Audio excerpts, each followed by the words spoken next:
ঘরে চাল হইলাম না এই ঘরে যাই দেখি ও খালা গো দিগা চাল দাও রে ও হঠাৎ দিবেন ও দাঁড়ান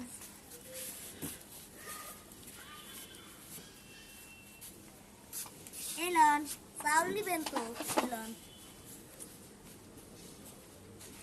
ভাইগে একটু পানি দাও ও কাকু মাফ করেন আমাকে তো পানি নাই শরবত আছে একটু শরবত দেই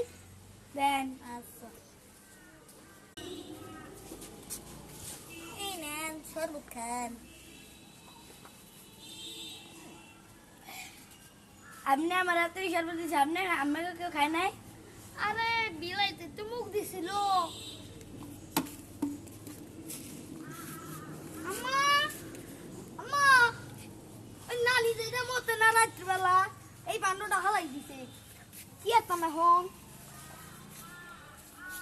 ভিডিওটা ভালো লাগলে লাইক কমেন্ট এবং সাবস্ক্রাইব করবেন আসসালামু আলাইকুম।